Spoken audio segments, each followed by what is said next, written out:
Setelah viralnya hinaan terhadap Islam oleh tokoh politik di India, negara itu dilanda wabah mengerikan. Virus sapi gila menyerang jutaan orang, membuat mereka berperilaku liar sebelum akhirnya tewas mengenaskan. Kota-kota besar berubah menjadi kuburan terbuka. Di tengah kepanikan, seorang jurnalis muda bernama Kabir Khan mencium kejanggalan. Penyelidikannya membawanya pada konspirasi besar. Virus ini adalah hasil eksperimen bioteknologi ilegal, dilepaskan untuk mengalihkan perhatian publik dari kekacauan, politik dan diskriminasi yang membusuk di akar negeri. Kini Kabir harus memilih, diam demi keselamatannya atau mengungkap kebenaran demi kemanusiaan. Semua bermula dari satu kalimat pendek yang diucapkan seorang politisi fanatik di sebuah acara debat televisi yang disiarkan langsung ke seluruh penjuru India. Islam adalah sumber dari kemunduran bangsa ini. India harus bersih dari keyakinan asing. Kalimat itu meledak di dunia maya seperti api menyambar jerami kering. Dalam hitungan jam, #boykot Islam, pengusiran minoritas, dan penghinaan terhadap Nabi Muhammad SAW bertebaran di media sosial. Beberapa pemuda, ekstremis bahkan mulai menodai masjid dan menyerang toko-toko milik Muslim. Umat Islam yang selama ini diam, akhirnya membalas. Ribuan orang turun ke jalan membawa spanduk bertuliskan, "Hentikan kebencian," dan "Kami warga India juga." Suara takbir menggema di antara gedung-gedung tinggi Mumbai, Delhi, hingga kota-kota kecil di perbatasan. Namun di tengah panasnya, isu agama dan kebencian yang terus dipantik media, sesuatu yang lebih mengerikan mulai muncul. Diam-diam, tanpa suara, orang-orang mulai jatuh sakit. Awalnya hanya gejala ringan, demam, mual, pusing. Tapi dalam beberapa hari, mereka berubah. Ada yang menggeram seperti binatang, ada yang memakan daging mentah, ada yang menyerang keluarganya sendiri tanpa sadar, dan akhirnya mati dalam kondisi mengenaskan, mulut berbusa dan mata melotot. Rumah sakit penuh. Dokter tak bisa menjelaskan. Pemerintah bilang ini semacam virus baru dari sapi. Media menyebutnya virus sapi gila. Tapi kenapa begitu cepat menyebar? Kenapa seolah-olah muncul serentak di seluruh negeri? Mayat-mayat mulai berserakan di jalan. Petugas kebersihan menolak menyentuh mereka. Ambulans tak cukup. Krematorium dipenuhi antrean. Sementara itu, sebagian masyarakat mulai menghubungkan semua ini dengan hinaan terhadap Islam. "Ini azab," kata seorang ibu tua di sebuah kamp pengungsian. "Negara ini sudah terlalu sombong." Namun yang lain berkata, "Ini cuma penyakit biasa, jangan bawa-bawa agama." Dan di tengah semua kekacauan itu, seorang jurnalis muda bernama Kabir Khan menatap layar komputernya, wajahnya serius. Di tangannya ada pesan anonim yang baru saja masuk. "Jika kamu ingin tahu asal virus ini, cari lab di Pune." Mereka sembunyikan semuanya. Kabir menghela napas panjang. Ia tahu, hidupnya sebentar lagi takkan pernah sama lagi. Pagi di India kini tak lagi penuh aroma chai dan suara klakson jalanan. Yang terdengar adalah raungan ambulans, tangisan keluarga, dan suara azan yang menggema dari kejauhan, mengiringi jasad-jasad yang tak sempat dimakamkan dengan layak. Virus sapi gila, begitu media menamainya. Sebuah penyakit yang katanya berasal dari daging ternak terkontaminasi. Tapi anehnya, para korban tidak hanya pemakan daging. Beberapa vegetarian pun ikut tumbang. Bahkan bayi-bayi yang belum pernah menyentuh makanan padat pun mati dengan gejala serupa. Kejang, menggigit, menjerit, lalu diam tak bernyawa. Rumah sakit sudah menyerah. Lorong-lorongnya berubah jadi kamar jenazah. Dokter dan perawat bekerja tanpa tidur, tapi satu persatu mereka pun mulai tertular. Ada yang berkata virus ini menyerang otak, mengubah manusia menjadi liar, seperti kerasukan. Di media sosial, muncul video seorang pria yang menggerogoti leher istrinya sebelum akhirnya pingsan. Ada juga rekaman seorang gadis muda yang berteriak, "Muh!" seperti sapi, lalu jatuh dan tak bangun lagi. Video itu viral, ditonton jutaan orang. Ditekan satu tombol, ketakutan menyebar lebih cepat daripada virus itu sendiri. Pemerintah mengumumkan lockdown parsial, tapi rakyat sudah panik lebih dulu. Supermarket diserbu, apotek kehabisan obat, jalanan dipenuhi orang-orang yang ingin kabur dari kota besar ke desa-desa berharap jauh dari pusat penyebaran. Sementara itu, sebagian tokoh agama mulai bicara lantang di televisi. Ini hukuman dari Tuhan, kita membiarkan kehinaan terhadap agama terjadi di negeri ini. Sekarang kita semua dihukum. Namun di sisi lain, para politisi justru menyalahkan umat Islam. Mereka adalah penyebar ketakutan. Mereka yang membawa virus ini lewat makanan haram mereka, ujar salah satu anggota parlemen dengan lantang. Tak peduli bahwa korban berasal dari berbagai latar belakang. Di sebuah pojok kecil di Mumbai, Kabir Khan duduk di dalam mobil tuanya, memandangi layar laptop. Dia baru saja selesai menonton ulang video dari seorang petugas laboratorium swasta di Pune. Wajah lelaki itu pucat dan gemetar. Saya lihat mereka mencampur sesuatu ke vaksin hewan, bukan prosedur biasa. Saya tanya, mereka suruh diam. Beberapa hari kemudian saya dipecat. Tapi saya tahu apa yang saya lihat. Kabir mencatat setiap kata. Hidungnya gatal karena masker yang terlalu rapat. Tapi ia tak peduli. Dunia sedang sakit. Dan ia curiga penyakit ini lebih dari sekadar virus biasa. Ia menyalakan mobilnya. Tujuannya jelas, Pune. Perjalanan ke Pune tidak mudah. Jalan tol penuh sesak oleh kendaraan yang hendak keluar dari kota. Banyak yang meninggalkan segalanya, pekerjaan, rumah, bahkan keluarga, demi menjauh dari virus yang kini dijuluki kutukan nasional. Kabir Khan, jurnalis investigasi berusia 32 tahun, mengemudi pelan sambil terus melihat ke kaca spion. Ia merasa dibuntuti, meskipun belum yakin oleh siapa. Kabir bukan jurnalis biasa. Ia dikenal kritis, keras kepala, dan tak mudah diintimidasi. Beberapa tahun lalu, ia pernah membongkar skandal politik besar dan sempat hampir kehilangan nyawa. Tapi yang kali ini terasa berbeda, lebih gelap, lebih sunyi, lebih berbahaya. Pune yang biasanya tenang dengan suasana akademis dan kampus-kampusnya, kini tampak seperti kota mati. Jalanan lengang, toko-toko tutup, hanya sesekali terdengar suara sirin atau jeritan dari kejauhan. Saat Kabir memasuki area industri tempat laboratorium yang disebutkan dalam email anonim itu berada, bulu kuduknya langsung berdiri. Gedung itu tampak biasa. Tidak ada papan nama, tidak ada tanda-tanda aktivitas, tapi pagar tinggi dan kamera CCTV di sudut-sudutnya memberi kesan tempat itu menyimpan sesuatu. Kabir memarkir mobilnya jauh dari lokasi. Ia mengenakan hoodie hitam dan masker, lalu berjalan cepat menuju gang kecil di samping gedung. Di sana, ia bertemu seseorang yang sudah menunggunya. Dr. Pranav, mantan teknisi laboratorium yang mengirim pesan anonim itu. Pranav tampak kurus, wajahnya letih dan matanya sembab. Ia terus menoleh ke belakang, seolah ada bayangan yang mengintainya. "Saya hanya punya 5 menit," bisiknya. "Setelah itu saya harus menghilang." "Katakan yang kamu tahu," ujar Kabir cepat. Pranav mengeluarkan flash disk dari dalam jaketnya. Di dalam ini ada data eksperimen terakhir.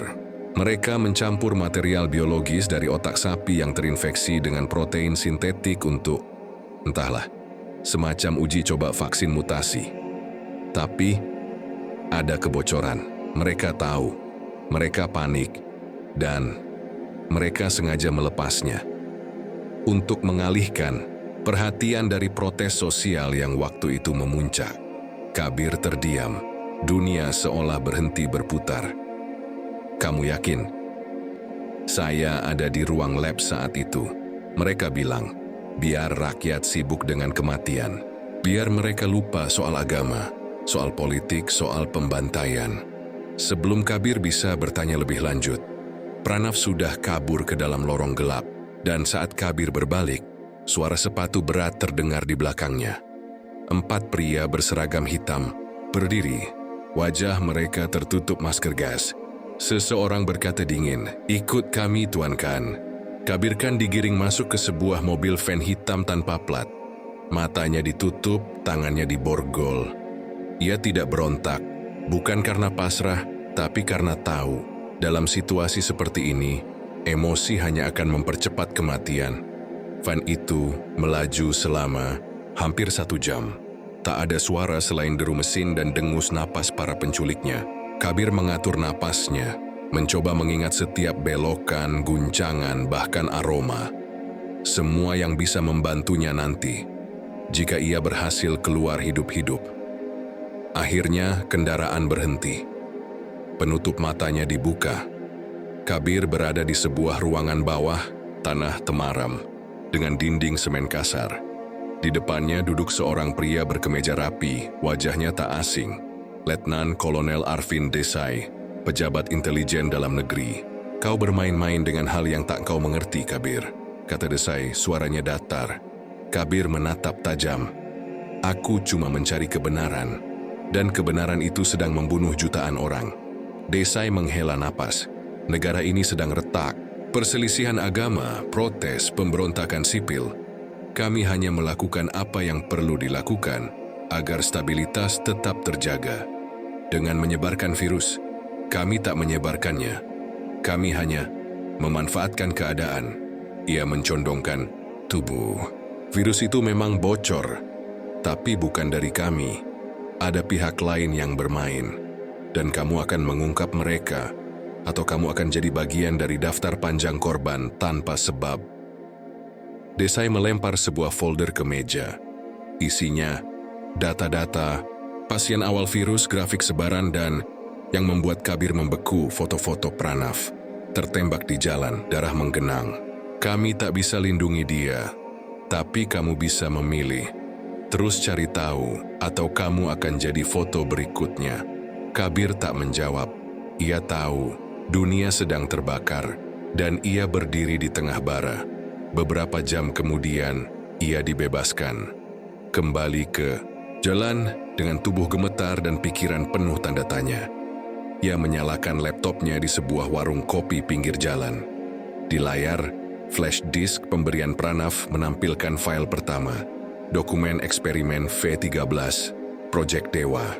Warung kopi itu sepi, hanya suara kipas angin tua yang berderit, dan sesekali batuk kering dari pemilik warung yang duduk di pojok. Kabir Khan menatap layar laptopnya lekat-lekat. File dalam flash disk Pranav mulai terbuka satu persatu. Folder utama bertuliskan Classified Project Dewa V13 Strain. Kabir membuka file pertama, sebuah dokumen laporan internal bertanggal 2 bulan sebelum virus meledak. Proyek V13 dimulai sebagai kolaborasi antara perusahaan biotek India, Bhavya Tech, dan lembaga militer rahasia. Tujuan awal, mengembangkan vaksin pemacu imun dari protein neural sapi yang telah dimodifikasi secara genetik. Namun uji coba menunjukkan efek samping neurologis ekstrim, termasuk agresi, halusinasi, dan kejang-kejang mematikan. Kabir menggigit bibir. Jadi benar, ini bukan virus alami. File berikutnya lebih mengejutkan. Sebuah surat elektronik internal yang bocor, dikirim dari seorang eksekutif Bhavya Tech kepada seseorang hanya bernama Mr. S. Situasi sosial politik memanas. Jika tekanan dari kelompok pro-Islam terus meningkat, kita akan kehilangan kontrak pertahanan. Vicious Cells bisa menjadi pengalih. Biarkan sedikit tersebar, kita kelola narasi, fokus publik akan bergeser. Kabir merasa perutnya mual. Ini bukan sekadar skandal medis, ini kejahatan kemanusiaan. Ia terus menggulir dokumen, beberapa file berisi video uji coba di laboratorium. Tikus-tikus yang menggigit satu sama lain hingga mati. Lalu, cuplikan kamera pengawas dari rumah sakit. Manusia pertama yang tertular. Wajahnya bengkak, bola matanya memutih, dan sebelum meninggal ia mengucap, "Saya hanya makan roti, bukan daging." Sebuah peta sebaran muncul. Titik-titik merah menyala bukan di kota-kota padat seperti Delhi atau Mumbai, tapi di wilayah minoritas Muslim. Kabir mengusap wajahnya. Apakah ini? Seleksi target. Di akhir folder, ada satu file terenkripsi. Kabir mencoba membukanya, tapi butuh sandi. Di pojok file tertulis kode samar, Shifa Virus 1. Kabir menutup laptop. Jantungnya berdetak kencang. Ia tahu ini belum selesai. Bahkan ini baru permulaan. Ponselnya tiba-tiba bergetar. Nomor tak dikenal. Kabir Khan, suara perempuan. Siapa ini? Aku dari Bhavya Tech. Aku tahu kau sedang menyelidiki ini. Hati-hati, mereka sudah mengincarmu. Tapi jika kau ingin tahu siapa Mr. S, temui aku di Jaipur, malam. Telepon terputus. Kabir menatap langit gelap di luar warung. Jalan menuju kebenaran tak hanya terjal, tapi juga mematikan. Malam menyelimuti Jaipur dengan lampu-lampu jalan yang temaram. Kota yang biasanya ramai dengan turis kini berubah menjadi kota waspada. Semua orang takut tertular, takut disalahkan, atau takut tahu terlalu banyak. Kabir Khan tiba di sebuah hotel tua di kawasan Amer. Seorang wanita berjilbab hitam sudah menunggunya di lobi. Wajahnya tertutup sebagian masker, tapi sorot matanya tajam dan cemas. Ia memperkenalkan diri dengan cepat. Namaku Safia. Aku peneliti data di Bhavya Tech. Aku pernah kerja langsung di bawah Mr. S. Tapi ketika aku tahu apa yang sebenarnya mereka lakukan, aku mulai merekam semuanya. Mereka naik ke kamar paling ujung. Safia langsung menyalakan alat pengacak sinyal dan menutup semua gorden. Dengar Kabir, ucapnya lirih. Virus itu memang bocor dari lab, tapi bukan kecelakaan. Mr. S sengaja menyebarkannya ke daerah-daerah minoritas. Tujuannya bukan hanya pengalihan isu, tapi juga bagian dari eksperimen genetik jangka panjang. Kabir melotot. Eksperimen, apa maksudmu? Safia mengeluarkan tablet dan memperlihatkan video.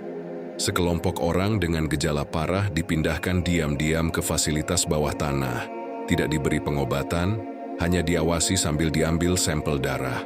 Setiap hari, mereka ingin lihat bagaimana virus bereaksi di tubuh manusia dengan profil genetik tertentu.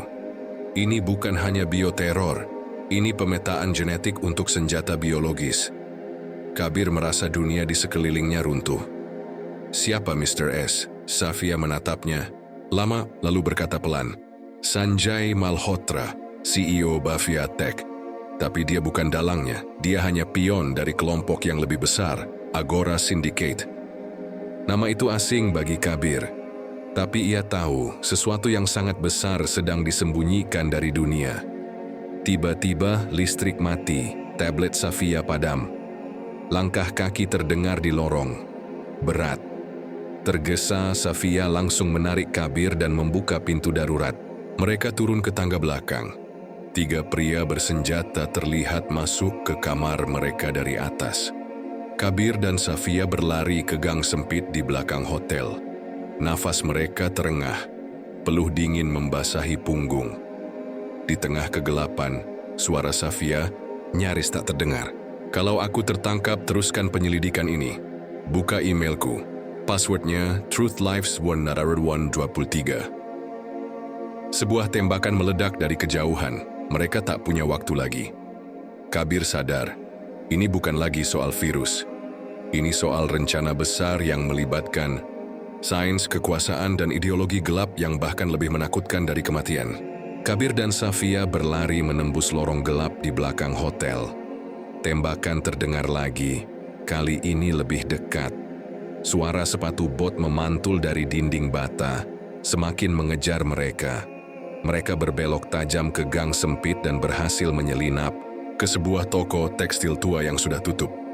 Pemiliknya, seorang pria tua berjenggot putih, langsung mengunci pintu dan menutup tirai jendela tanpa banyak bicara. Kalian dicari, aku dengar radio polisi. Lari ke utara, cari rel bawah tanah. Suavi ada lorong dari zaman kolonial. Mereka tak akan menemukanku dan kalian pun tidak boleh tinggal. Kabir berterima kasih cepat-cepat dan menarik Safia keluar lewat pintu belakang. Mereka menyusuri rel tua yang sudah dipenuhi lumut dan debu. Udara pengap dan lembab menusuk hidung. Setelah berjalan hampir 1 jam dalam gelap, mereka tiba di sebuah ruang tua berisi lemari besi dan tumpukan berkas. Tempat itu seperti bunker tak terpakai. Di sanalah Safia membuka kembali tablet cadangannya dan mulai mentransfer dokumen ke server terenkripsi. Ini semua dokumen internal Agora Syndicate. Jelasnya, organisasi rahasia ini sudah ada sejak akhir 80-an. Mereka percaya bahwa umat manusia harus disaring secara genetik. Virus sapi gila hanya permulaan. Mereka sedang menyiapkan varian baru yang lebih disiplin, target genetik berdasarkan agama, kebangsaan, dan ras. Kabir menatap layar. Gambar-gambar muncul. Pertemuan rahasia para petinggi Baviatek, pejabat militer, dan bahkan tokoh media. Di tengah mereka berdiri seseorang dengan jubah putih. Wajahnya tak terlihat jelas, tapi nama file membuat Kabir merinding. Shankara, Grand Architect of the Purge. Dia dalangnya? Tanya Kabir. Safia mengangguk. Shankara dulunya ilmuwan genetika, tapi setelah kematian anaknya akibat kerusuhan agama di Gujarat, dia berubah fanatik. Ia percaya Tuhan memilihnya untuk membersihkan dunia dari manusia beracun. Kabir hampir tak percaya. Dunia yang ia kenal penuh debat agama dan politik murahan, ternyata hanyalah tirai dari rencana gelap yang jauh lebih besar. Tiba-tiba, tablet Safia berbunyi. Lokasi mereka terdeteksi. Cepat, kirim semua ke cloud. Jeritnya, Kabir membantu. File demi file terkirim, tapi sebelum selesai, pintu bunker didobrak. 3 pria bersenjata masuk. Safia berteriak, Kabir, lari. Kabir tak sempat menariknya. Ia lari ke lorong lain, mendengar suara letusan senjata di belakangnya. Tangannya gemetar, tapi drive di sakunya menyimpan segalanya. Ia tahu, Safia mungkin tak akan kembali, tapi kebenaran masih bisa disebarkan. Langit Mumbai mendung. Seakan ikut berduka atas kejadian yang tak terlihat tapi terasa. Sebuah kejahatan besar yang perlahan mencuat ke permukaan. Kabir Khan bersembunyi di rumah kos kecil dekat stasiun kereta. Wajahnya kusam, matanya sembab. Semalam, ia berhasil kabur dari bunker lama. Tapi Safia, tidak. Ia masih mengingat jeritan Safia sebelum suara tembakan merobek keheningan. Tapi ia tak punya waktu untuk menangis. Di tangannya ia menggenggam bukti terakhir. Flash disk hitam, berisi dokumen Agora Syndicate, video eksperimen. Rekaman suara pertemuan rahasia. Kabir menatap laptopnya. Koneksi internet lemah, tapi cukup untuk 1 unggahan besar. Kalau aku mati, gumamnya, biar dunia tahu siapa pembunuhnya. Ia membuka situs Whistleblower Internasional, leakthelie.org, dan mulai mengunggah semua file. Tak lupa ia menambahkan pesan pribadi. Ini bukan teori konspirasi, ini rencana pemusnahan. Virus sapi gila adalah awal, lihat, baca, dan bersiap. Dunia kita sedang diriset. 3 jam kemudian, dunia terguncang. Video rekaman Shankara tersebar luas. Ia berbicara di ruangan gelap di hadapan para elit.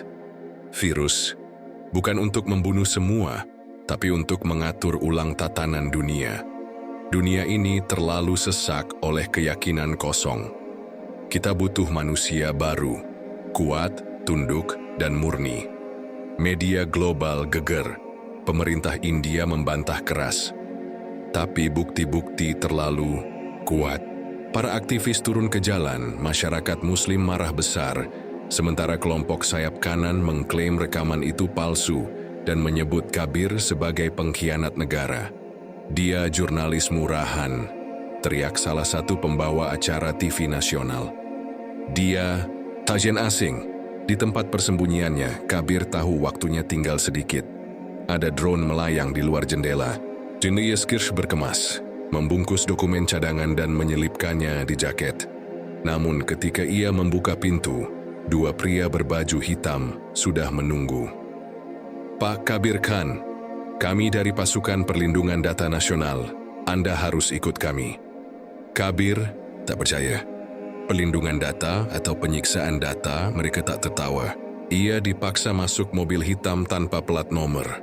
Mobil melaju keluar kota. Di dalam seorang wanita tua berjubah biru duduk menunggunya.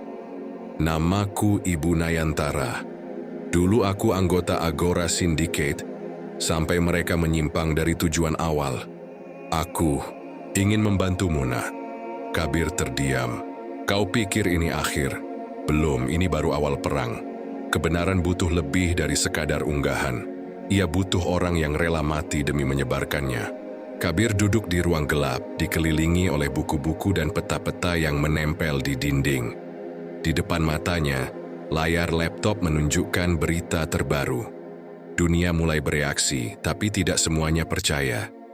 Di India, demonstrasi besar pecah.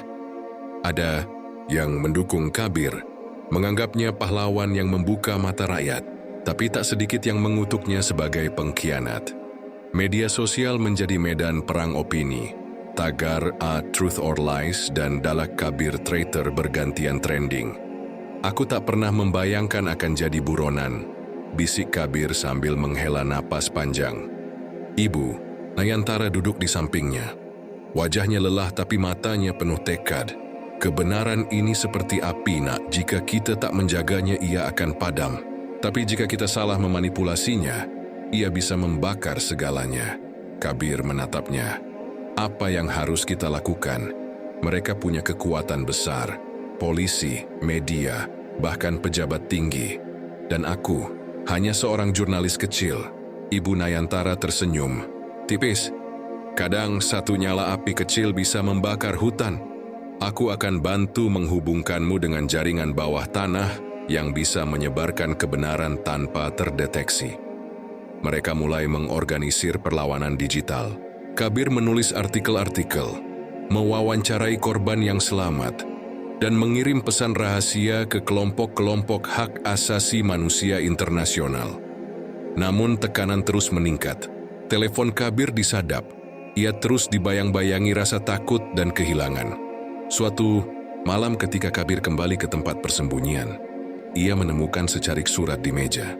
Percayalah pada mereka yang kau anggap musuh, dan curigalah pada mereka yang berpura-pura menjadi sahabat.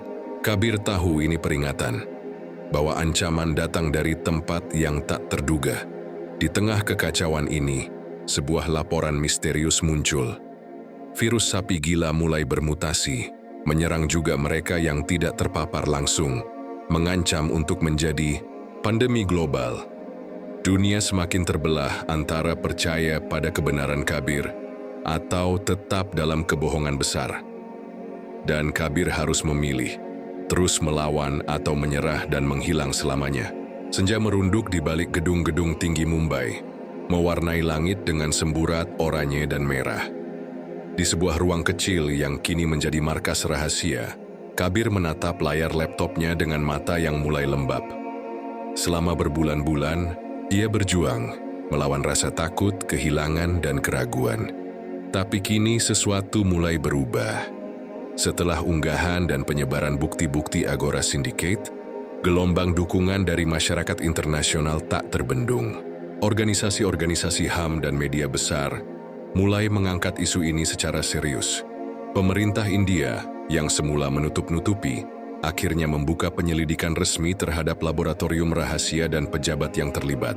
Ini bukan akhir, tapi awal dari perlawanan, kata Ibu Nayantara dengan suara lembut namun penuh keyakinan. Kabir mengangguk.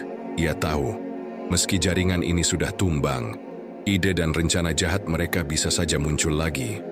Tapi setidaknya hari ini kebenaran menang. Di jalan-jalan demonstrasi damai mewarnai kota-kota besar. Muslim dan non-Muslim berdiri bersama menolak kebencian yang dulu menebar. Virus sapi gila perlahan terkendali berkat kerja keras tenaga medis dan solidaritas masyarakat. Kabir menyadari bahwa apa yang dia lakukan bukan hanya soal menyebarkan berita, tapi menyalakan harapan. Harapan bahwa manusia bisa belajar dari kesalahan, bisa bersatu di tengah perbedaan. Ia menulis pesan terakhir di blognya. Kebenaran itu seperti sinar matahari, kadang tersembunyi di balik awan gelap, tapi pasti akan muncul kembali. Mari kita jaga bersama, agar dunia ini menjadi tempat yang lebih baik. Di luar jendela malam mulai turun. Tapi di dalam hati Kabir, ada cahaya yang tak pernah padam.